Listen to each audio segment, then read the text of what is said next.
बताइए। तो प्रथम मैं गाइड की हैसियत से आप सबों का स्वागत करता हूं।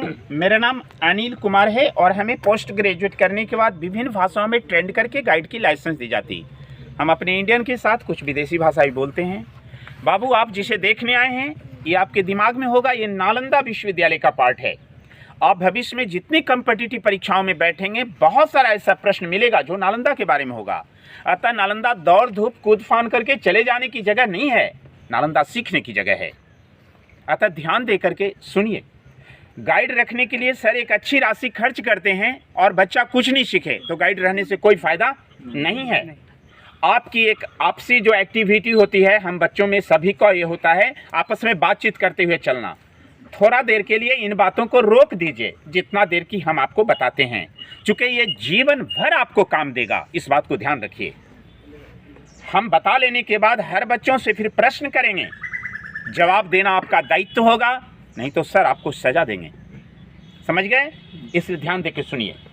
यदि आप चाहें तो वीडियो रिकॉर्ड बना सकते हैं, क्योंकि हम जो भी आपको बताएंगे सब एकदम ऑथेंटिक रिपोर्ट बताएंगे, किंतु रुक रुक के जो फोटो लेने वाला काम है वो हमारे बता लेने के बाद कीजिएगा। हम ऐसे जगह पे आपको फिर छोड़ देंगे जहाँ का फोटो वगैरह फिल्म वगैरह में भी बना है, जॉनी मेरा नाम वगैरह की शूटिंग हुई है, वो सब जगह में फोटो लीजिएगा, ठीक है।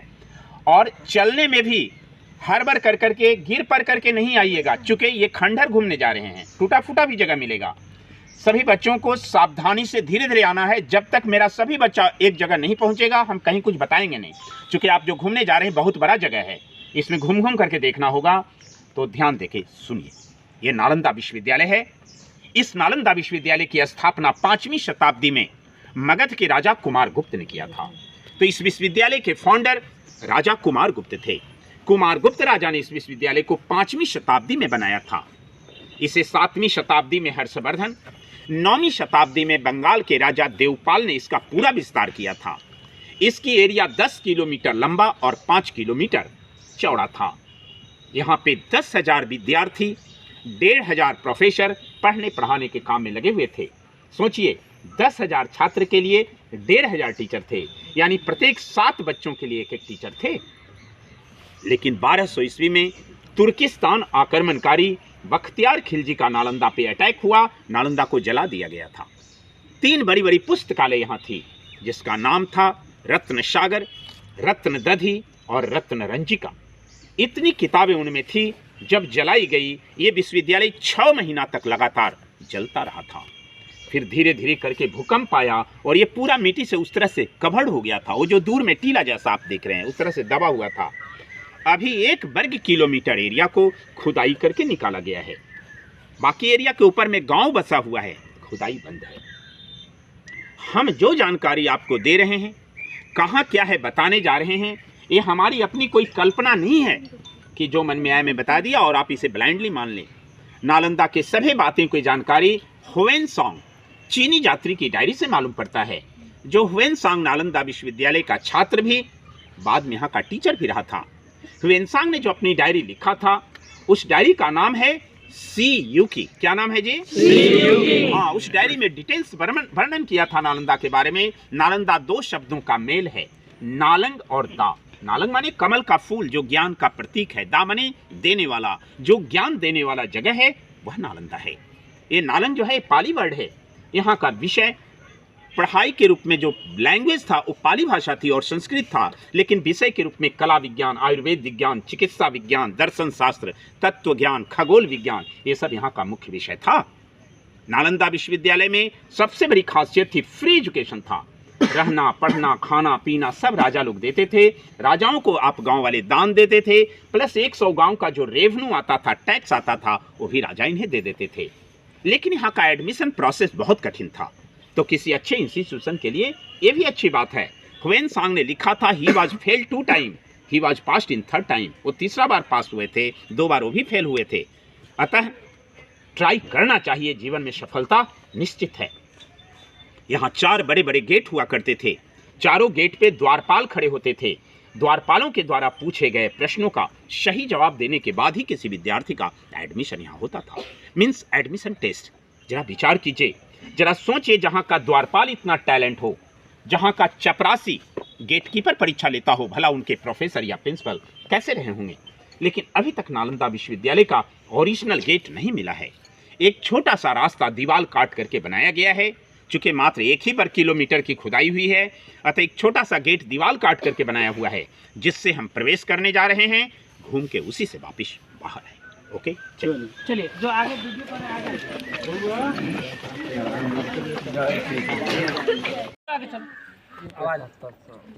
तो मैंने बताया था बाबू, ओरिजिनल गेट नालंदा का नहीं मिला। यही रास्ता दीवार काट करके बनाया हुआ था, जिससे हम आए, उसी से वापस बाहर जाएंगे। जैसा हम इंटर की और गड्ढा गड्ढा देख रहे थे दाएं तरफ में, वहाँ फूल पत्ती लगा दिया गया है, उसी तरह का कमरा हम अंदर दिखाने जा रहे हैं। चूँकि 2 लाइन में नालंदा की खुदाई हुई है। एक लाइन ये विहार कहलाता था, हॉस्टल, जहाँ हम देखेंगे इनके रहने, पढ़ने, खाने पीने की सारी व्यवस्था। और हर हॉस्टल के सामने ये लाइन चैत्य था, मंदिर, जहाँ लोग पूजा करने जाते थे। ये सब मंदिर का लाइन। ये छोटा कमरा नुमा है या बड़ा टीला जैसा है। सब में ऊपर बुद्ध की मूर्ति थी। स्तूप के ऊपर बुद्ध का मूर्ति था। ये कमरा के अंदर बुद्ध का मूर्ति था। स्तूप को स्तूप कहा जाता था, लेकिन इसे चैत्य कहा जाता था, चैत्यालय, जहाँ लोग पूजा करने जाते थे। लेकिन वो नालंदा का सबसे मेन टेम्पल है। किताबों में, अखबारों में जो आप तस्वीर देखते हैं नालंदा के नाम से, वही तस्वीर छपी होती है। नालंदा का पहचान उस तस्वीर से होता है। ये चौकोर स्थान मेडिटेशन प्लेटफॉर्म है, जहाँ बैठ करके लोग साधना, ध्यान, योग करते थे। तो देखिए, हॉस्टल को विहार कहा जाता था, मोनास्ट्री। हम लोग 1 नंबर देखने जा रहे हैं, चूंकि इसके अंदर सारी व्यवस्थाएं जो हुआ करती थी अभी भी देखने लायक बचा हुआ है। चलिए नीचे से आगे जाइए, रुक जाना, रोक के जाइए धीरे धीरे।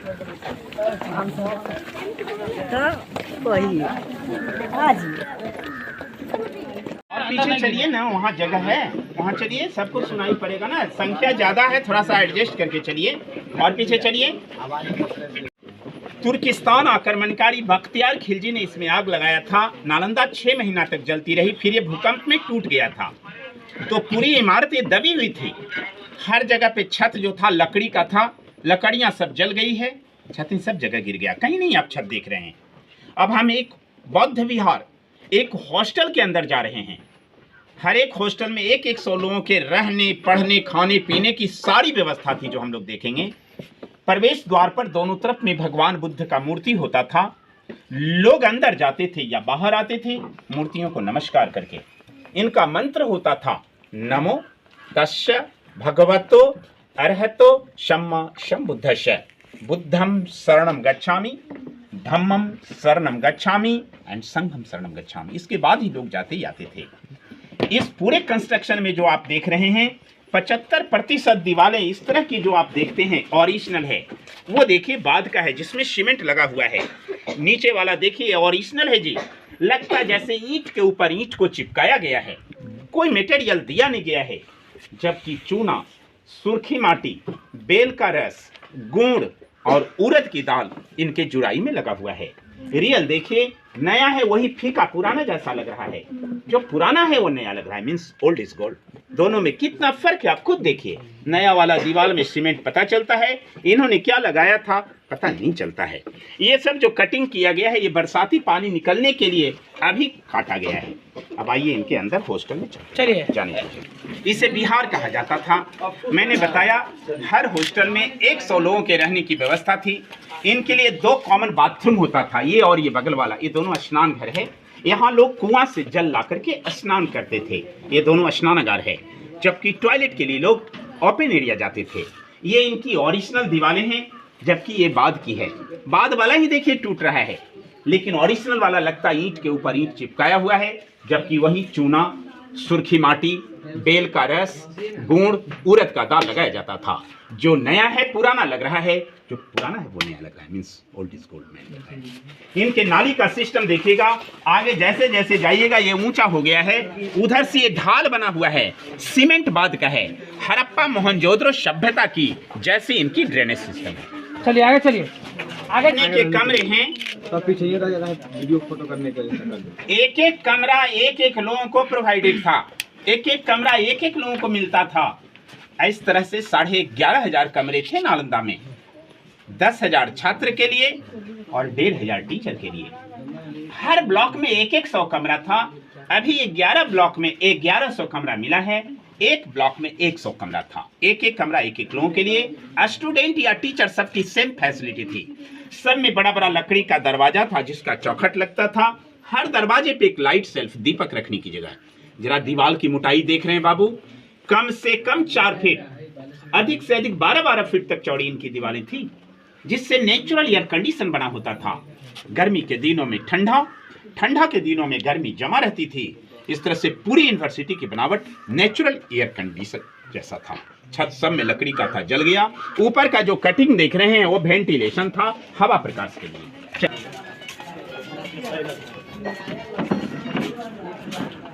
आज दिन के लिए रूम ले लेना, यहीं पर रह जाना, सब घूमते रहना। तो अब हम एक हॉस्टल के अंदर आ गए। अभी हम लोगों ने रहने का कमरा देखा। हर हॉस्टल में 2 स्पेशल कमरा होता था। एक कमरा जहां एक गुफा बनी होती थी मेडिटेशन के लिए। इसके अंदर जाकर के 1 बाय 1 लोग मेडिटेशन करते थे, ध्यान करते थे। जबकि हमने मेडिटेशन करने का जगह चबूतरा भी बताया था, जहां प्लेटफॉर्म पर बैठ करके सामूहिक रूप से ध्यान करते थे। लेकिन हर हॉस्टल में एक गुफा भी होता था, जहां 1 बाय 1 एकदम अंदर गुफा में जाकर के कॉन्सेंट्रेशन माइंड के लिए साधना करते थे। तो यहाँ एक गुफा है और बगल में भगवान बुद्ध की मूर्ति थी। मूर्ति को नमस्कार करके, प्रणाम करके वो यहाँ ध्यान करने के लिए आते थे। हमारी संख्या ज्यादा है। गुफा के अंदर नहीं जाइएगा, बच्चे लोग इसमें कुछ जाइए, फिर इसको दर्शन कर करके फिर आपस में अदल बदल करके फिर यहाँ जमा होंगे। तो लड़का लोग इसमें इंटर कीजिए, पहले वीडियो में जाइए। इसमें गुफा है, वहाँ देखिए, वो अंदर नहीं जाना है। रुको, पहले कैमरा वाला दिखा दे। और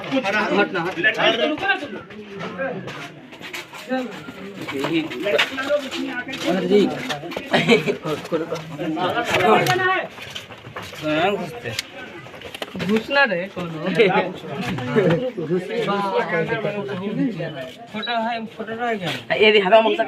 अभी हम लोगों ने चारों तरफ इनके रहने का कमरा देखा। आंगन ही इनका क्लासरूम होता था। ये क्लासरूम है, ये लेक्चरल स्टैंड है, यहाँ से टीचर इनको पढ़ाते थे। ये पत्थर की जगह पिलर था जिससे इनकी छतें टिकती थी।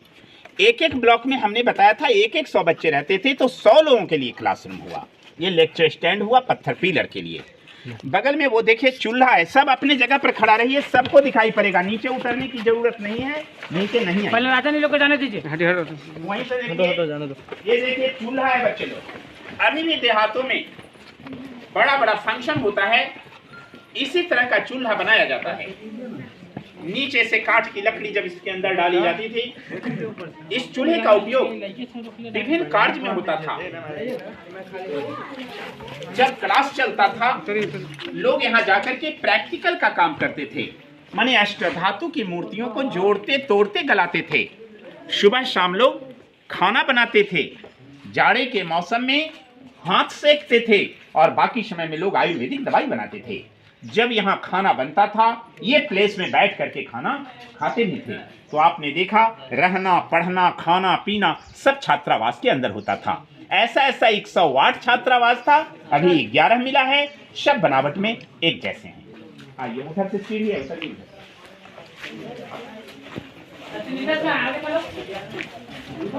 अच्छी टेक्नोलॉजी। सर इधर बैठाना, इधर से, इस पत्थर से जाइए। तो यहाँ कितनी अच्छी टेक्नोलॉजी आपके पास 1500 साल पहले थी। ये दोनों गोदाम घर है जहाँ वो चावल रखते थे। इसके छत की बनावट आप देख रहे हैं, कमानीदार जैसा बना हुआ है ना जी। और वो कुआं था जल की सुविधा के लिए, पानी सूख गया है। अभी भी जहाँ कुछ हम लोग मेन सामान रखते हैं, अपने इष्टदेव की मूर्ति लगाते हैं गोदाम के सामने।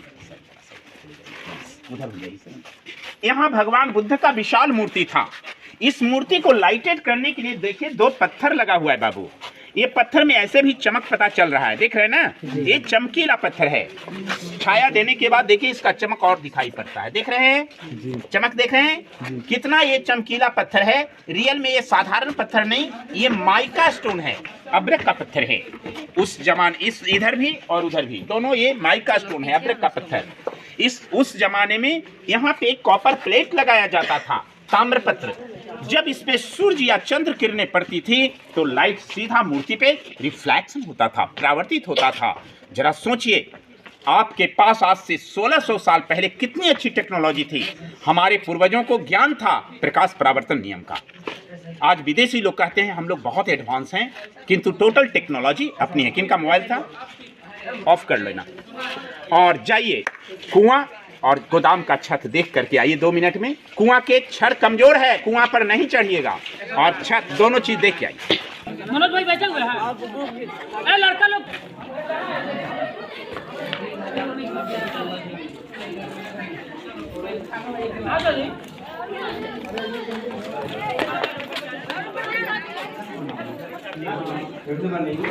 देखिए ये हमारे सिद्धू दोस्त सब है। देखिए एगो भाई है, एगो एसी वाला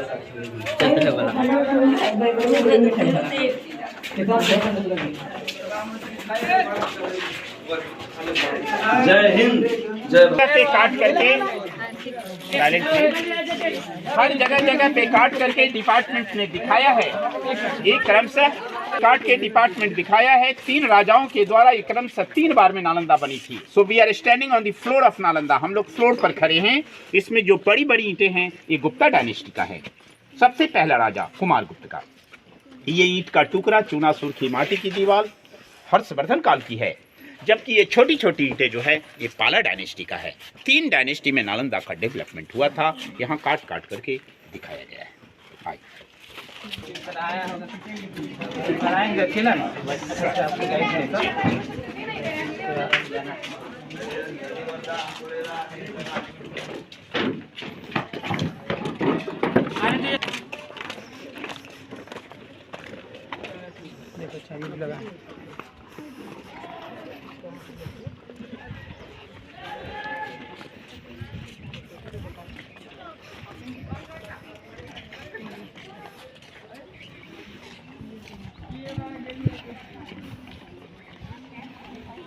हम लोग मेहर के होने के बावजूद भी इस चीज़ को नज़रअंदाज करते हैं। और सर विदेश से मतलब वियतनाम से आकर वो लोग यहाँ शिक्षा अध्ययन कर रहे हैं। सोच सकते हैं, शर्म की बात है। ध्यान से थोड़ा सुनो इनकी बातों को, ठीक है? तो नालंदा में मैंने बताया था 3 बड़ी बड़ी पुस्तकालय थी, जिसका नाम था रत्न सागर, रत्न दधी, रत्न रंजका। वो 9 मंजिला था। ये बड़ी लंबी सीढ़ी, इनकी 9 मंजिली बिल्डिंग, लाइब्रेरी के ऊपर जाने का रास्ता था। पूरा बिल्डिंग जल गया। ये भी एक छात्रावास था जिसका आंगन क्लासरूम था। तो अभी 2 लाइन में नालंदा की खुदाई हुई। हमने जैसा यहाँ एक हॉस्टल पूरा घुमा, सेम इस तरह का 11 हॉस्टल वो लंबा लंबा यूकेलिप्टस के पेड़ तक मिला है। सब एक जैसा बनावट में है। सब में उसी तरह से रहने, पढ़ने, खाने पीने की सारी व्यवस्थाएं थी। और हर हॉस्टल के सामने ये छोटा बड़ा जो देख रहे हैं सब एक एक चैत्य था, मंदिर, जिसका ये प्रधान मंदिर है। किताबों में, अखबारों में नालंदा के नाम से आप जहां भी तस्वीर देखते हैं यही तस्वीर छपा होता है। इसका नाम है सारीपुत्र स्तूपा। अब आप एक प्रश्न कर सकते ना, भाई इतना बड़ा विश्वविद्यालय यहीं पर क्यों बना है? इसलिए कि विश्वविद्यालय बनने से पहले यहाँ आम का बागीचा था। यहाँ भगवान बुद्ध आए थे। भगवान बुद्ध ने 2 शिष्य यहाँ बनाया था, मोगलाना एंड सारीपुत्रा। मोगलाना जिनकी समाधि सांची स्तूपा मध्य प्रदेश भोपाल में है, ये सारीपुत्र का समाधि है। यहाँ पे सारीपुत्र के राख को रख करके सबसे पहले राजा अशोक ने एक स्तूपा बनाया था, जो पहली अवस्था में गोल था। उसके बाद जब जब ये विश्वविद्यालय बना, ये सीढ़ियों के द्वारा इसको ऊपर किया गया। ये अंदर से पूरा सॉलिड है जी। इसके ऊपर भगवान बुद्ध की बहुत बड़ी मूर्ति थी और चारों तरफ ये बुद्ध मूर्तियों से घिरा हुआ था। कुछ मूर्तियां आप अभी भी दीवारों पर देख रहे हैं, देख रहे हैं ना बाबू जी? लेकिन वहां देखिए बहुत सारा गोल गोल है, मटका जैसा बना हुआ। सामने भी गोल है, इधर बहुत सारा गोल गोल आकृति है। चौकोर वाला जो है ये ध्यान करने की जगह है, जहां बैठ करके लोग मेडिटेशन करते थे, ध्यान करते थे, साधना करते थे। लेकिन ये गोल गोल गोल गोल जितना देख रहे हैं, ऐसा भी हजारों की संख्या में मिला। वो गोल वाली सब समाधियां हैं। जो विद्यार्थी या प्रोफेसर किसी कारणवश यहाँ मर जाते थे, चूंकि विद्यार्थी ऑल ओवर वर्ल्ड से पढ़ने आते थे, मर जाने के बाद उनके डेड बॉडी को घर भेजना संभव था नहीं। यहीं पर जला करके, उनके राख को रख करके, उनके पोस्ट के हिसाब से बड़ा या छोटा समाधि बना देते थे। यदि बड़ा है तो किसी टीचर का, छोटा है तो सीनियर स्टूडेंट का, एकदम छोटा जूनियर का है। इस हिसाब से समाधि बनी हुई है। तो इधर इसी तरह का बड़ा छोटा मंदिर है। ऊपर जाना कहीं भी मना है, अतः ऊपर जाने की कोशिश कहीं नहीं करेंगे। रोड से आप चाहें तो राउंड लगा सकते हैं। वहाँ आपका टॉयलेट है, पीली बिल्डिंग, और उसी के बगल में वहाँ ड्रिंकिंग वाटर की भी व्यवस्था है। बाकी एक ही जैसा इधर 11 मंदिर है और इधर 11 हॉस्टल है। आइए एक मंदिर और देखते हैं उधर से।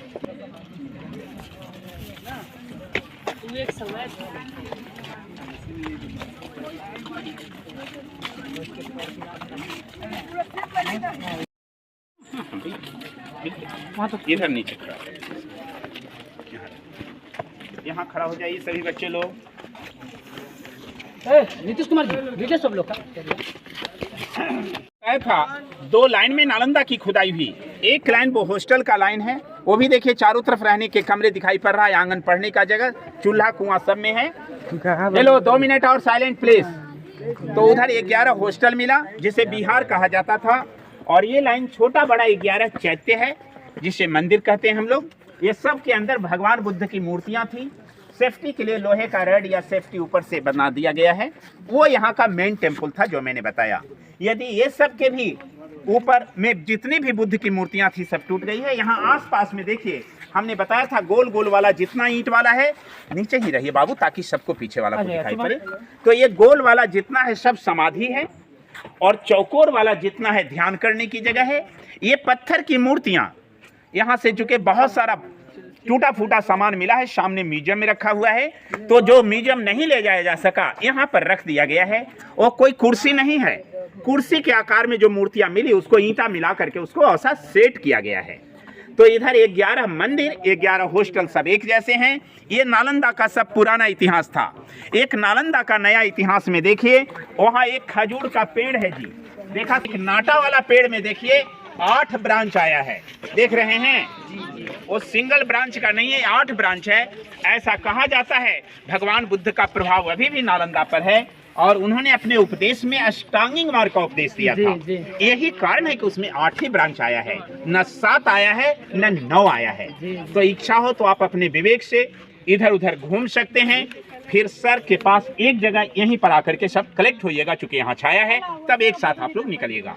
यहाँ के बाद हमारा गाइड वर्क समाप्त होता है। सबको मेरे तरफ से धन्यवाद। यदि किसी बच्चे को किसी तरह का प्रश्न पूछना है, आप हमसे पूछ सकते हैं, हम जवाब देने के लिए सक्षम हैं। तो देखिए, के बाद हम मैंने बताया बख्तियार खिलजी ने इसे नष्ट किया था। ऑथेंटिक बात यही है, दे डिस्ट्रॉय आवर कल्चर। उसने हमारी सभ्यता संस्कृति को बर्बाद करने के लिए ऐसा किया। चूंकि विदेशों में, सभी देशों में भारत सबसे आगे था। आज यदि सोचिए ये चलता रहता तो हम लोग कहाँ रहते, कितना ऊंचा भारत रहता।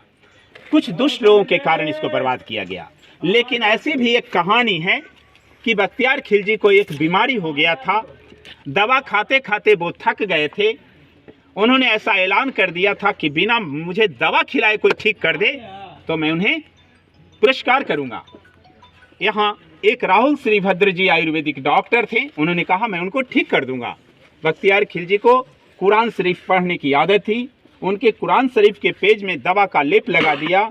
जब वो थूक लगा लगा करके पन्ने को पलटते थे, दवा का अंश अंदर गया और वो ठीक हो गए। तो उपहार में यही दिया कि ओ, तब तो बिना दवा खिलाए जब हमें कोई ठीक कर सकता है, तो हो सकता है एक समय ऐसा आए कि पूरा इस्लाम भी ये लोग खत्म कर दें। तो उन्होंने माचिस लगाया और विश्वविद्यालय जलाया। ऐसी भी कहानी है, but actually they destroy our culture, हमारी सभ्यता संस्कृति को बर्बाद। सर, और उसके बाद में जैसे नालंदा विश्वविद्यालय के आज से कितने वर्ष पहले मतलब कि इसका अंत हुआ था? आज से 900 साल पहले इसका अंत हुआ। मैंने बताया 1200 ईस्वी में सर ये जलाया गया था। अभी हम लोग 21वीं शताब्दी को सफर कर रहे हैं। और कोई प्रश्न है? सर, नालंदा विश्वविद्यालय की स्थापना की कहानी थोड़ा बता दें। मैंने आपको बताया था स्थापना के पहले यहाँ भगवान बुद्ध आए थे। 2 शिष्य बनाया था, मोगलाना एंड सारीपुत्रा।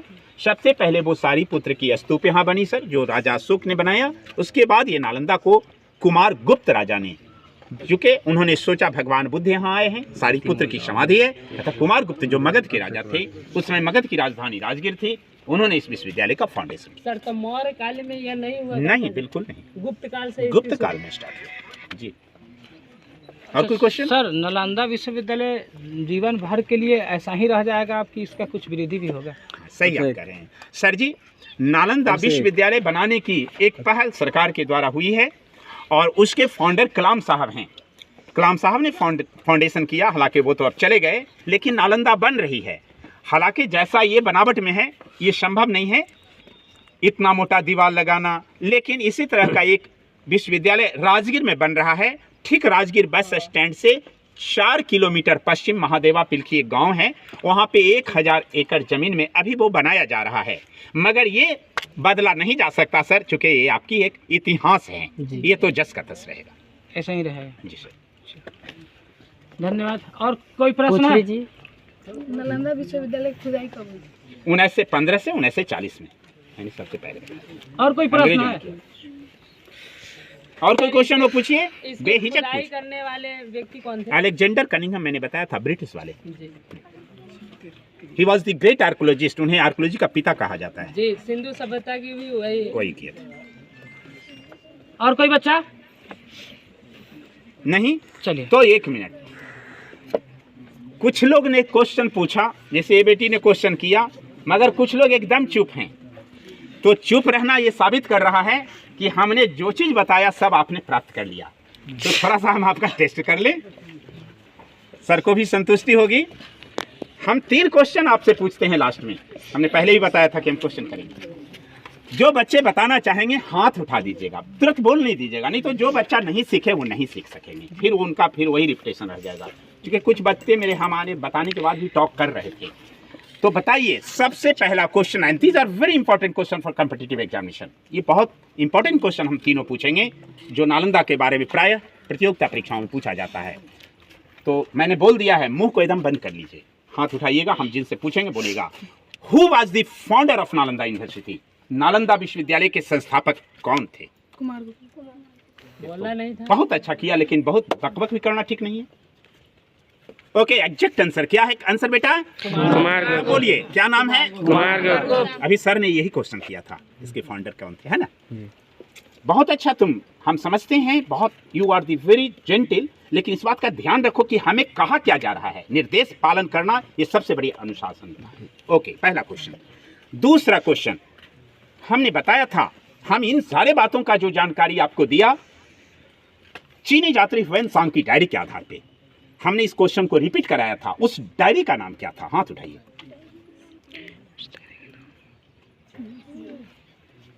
कोई बेटा बेटी हाथ उठाइए, बोलिए सर। सर सी से है बाकी।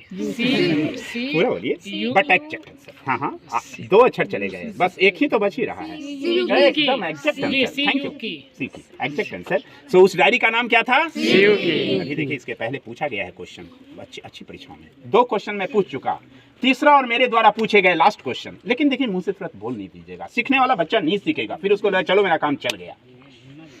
How many student and teacher were here at a time? एक साथ पूरे नालंदा विश्वविद्यालय में पढ़ने वाले कितने छात्र और कितने टीचर थे? दोनों आंसर देना है।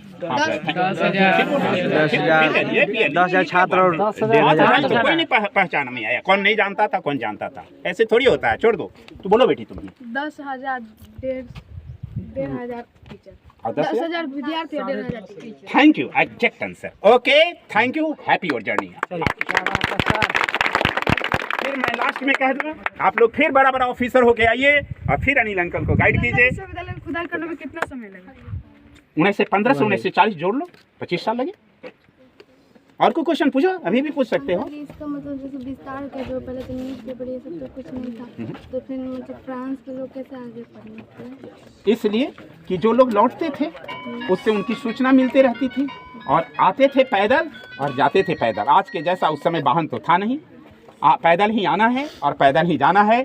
समुद्र को पार करते थे नाव के द्वारा, कुछ घोड़ा और खच्चर का सहारा लेते थे चलने के लिए। तो मतलब पहले फ्रांस में मतलब पहला विद्यार्थी कौन था जो यहाँ पे आकर मतलब पढ़ाई? एक्चुअली मैंने बताया था, ह्वेन सांग, he was the student after he became professor. यहाँ के स्टूडेंट भी रहे और प्रोफेसर भी रहे। ओके, सबको ठीक लगा? किसी बच्चे का, बच्चियों का कोई क्वेश्चन हो अभी भी तो पूछिए। सर हो गया, बहुत okay, thank you, happy your journey.